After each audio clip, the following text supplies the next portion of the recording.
Bridesmaids dress shopping is never easy, and it makes it even harder when the quality that you pay so much for these bridesmaids dresses, and then the quality isn't there. I was so disappointed in this dress that my sister found.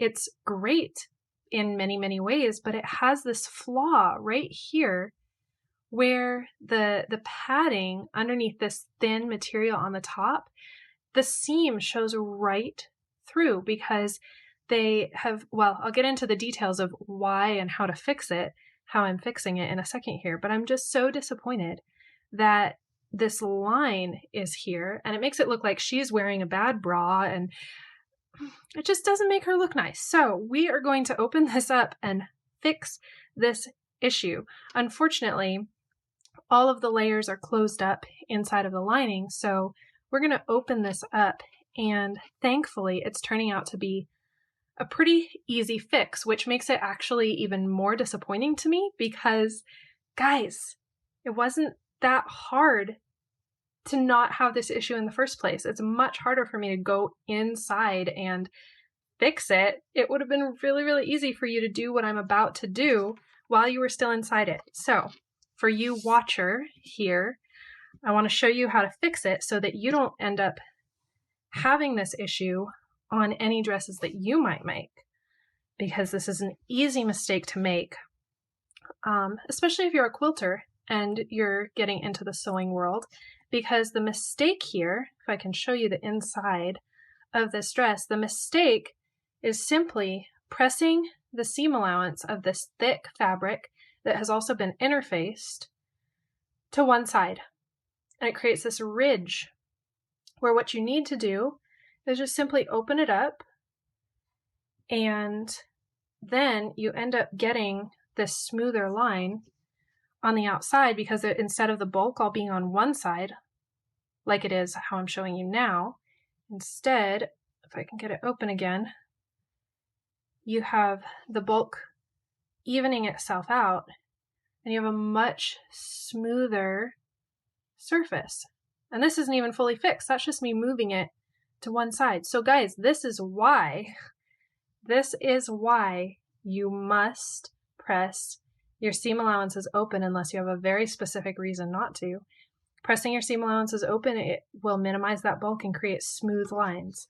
All over the inside, we've got the same thing going on with these ridges. It's even more visible because there's no overlay covering it up. So in order to make this stick, because now it's been steamed and steamed and steamed and layered and all kinds of things done to make it sit to one side, I'm actually going to catch stitch this open to the interfacing so the stitches won't go through to the outside. I'm just going to stitch it to this fusible interfacing that they've used here. And I'm going to go in all the way on the edges. The seams that these are connected to have are holding it down in one direction. And so if I try to open it, it's going to cause a bunch of bulk here. All I'm going to do is snip it, not quite to the seam, and lay that open and catch stitch it all the way down. All right, I've released this pad on the inside to get it out of the way, and I'm just going to open this up a little bit more too. What I've gone in and done is opened up the princess seam on the inside of the bodice enough so that I can get in there and fix that front seam and the issue going on there. So here we go. I go to the outside princess seam, which hasn't even been clipped. I mean, there's nothing done here to reduce the bulk. It's so incredibly disappointing. So I'm going to go in here with my little scissors and just snip the seam, not all the way to the seam, especially since this has some nice stretch to it. I don't want to cause any holes. I just want to release it enough so that I can open it up here. Oh, beautiful. Look how beautiful that could have been. Oh, and a quick note about thread. I've got 3 threads that I pulled out here that were possibilities. And I've chosen the darkest of them, even though it's a darker shade than the dress itself, because, quick tip here we go, if you can see it better. It's a darker shade because you want the thread to kind of fall into the shadows, and therefore, if you have a little bit of a darker thread, it will do exactly that.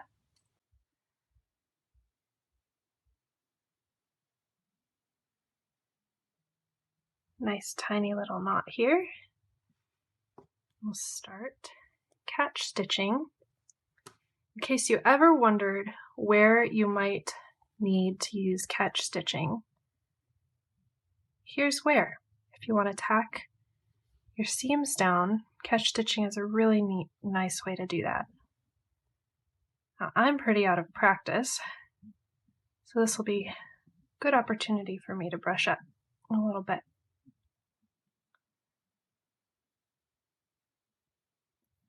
While I'm doing the catch stitches on the white side, the interfacing side, I am just catching a couple of threads of interfacing.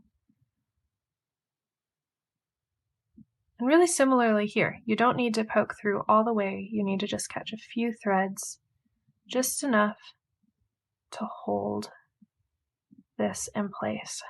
And your stitches don't need to be small,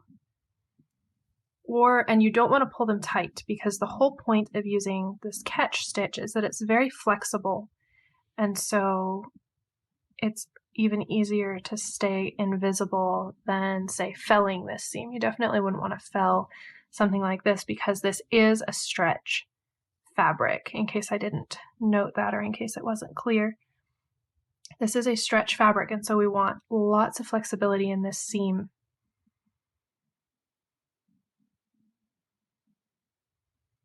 No need to be super even about it either. I'm moving pretty slowly because I want to make sure that I don't poke through to the right side, especially on this interfacing layer. But I'm sure I'll speed up as I get a little more comfortable. And I'm just finger pressing this seam open as I go along to make sure that it is indeed fully open. So otherwise we'll end up with an even worse ridge if it ends up being narrow and not actually flat.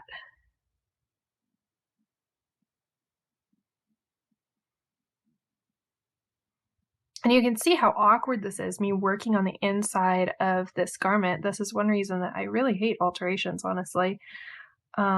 I get so frustrated with alterations because, especially of this nature, I get so frustrated with this kind of alteration because it could have been so much easier and so much faster if only the original seamstresses had honestly been allowed to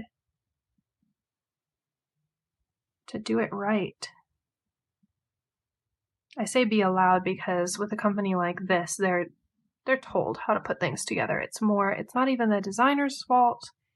It's, I don't know, the pattern maker. I'm not familiar enough with the inside of the industry to be able to tell you. I'm just going to double check my stitches on the outside and make sure that they are not visible. They are not catching this very outer layer.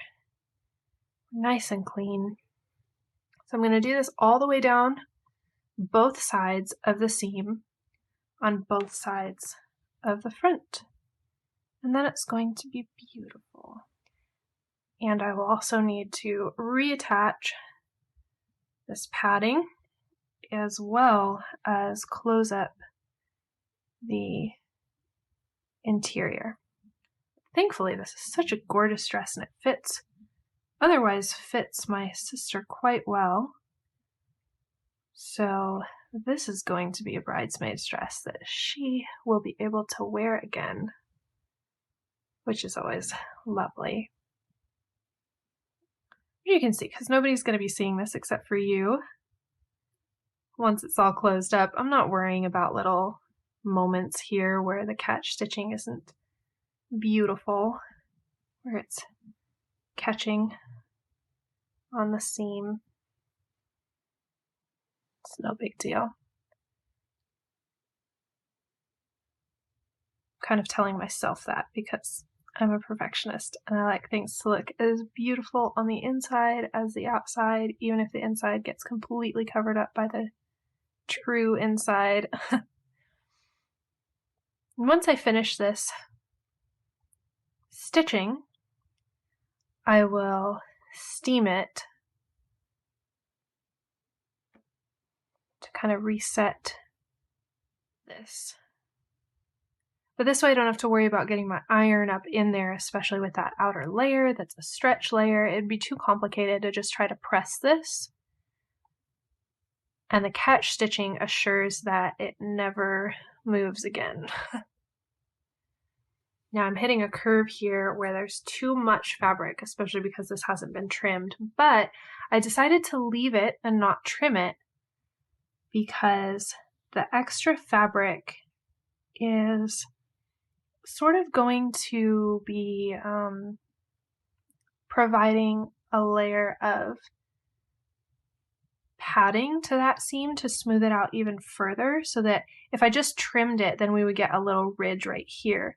But with this, we have more movement to the fabric to cover up this ridge. And because it is a stretch fabric, it has some compression and some stretch and release. And so I'm able to just kind of let these portions buckle up on themselves. And it shouldn't be a big deal. We'll see if I go back on that once I see it steamed. But my theory is that it should be all right. In part because I've already, the designer has made that decision that it's okay, and I've seen what press to one side does. Based on that, I am theorizing that it's gonna be okay. Also realized I can give you another quick tip here with catch stitching to even out your stitches even more, rather not so much even out, but distribute the pull of the stitch so that it doesn't show puckers. Quick tip is to, let's get this little thread out of the way so hopefully you can see it better. Quick tip is to catch 1-2 threads at most, and of course this time it buckles up on me, and then skip a few and then catch 1 or 2, and that helps to distribute the pull of each individual stitch, and so you're less likely to get puckers. Wish I could remember who to thank for that tip because it has been a very valuable one, and I don't remember who taught it to me. I think it was somebody online.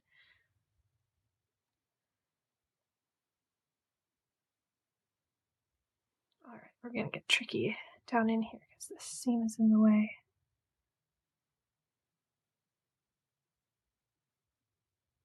But we're going to take this all the way down until it hits the other seam, trim it, lay it flat, and then come up the other side. Okay, jumping back in here for a second because this is ironic. What I discovered down in here is that the lace is tacked. I mean, I knew this part. The lace is tacked down from the outside here through all of these inside layers, through this interfacing like this, and then the tacking actually caught the seam open, which I just found crazy. There's a little tack right here, and then this seam was pulled to the side and was actually pulling this stitch from the lace. It's almost like the person who put the lace on knew how it should be.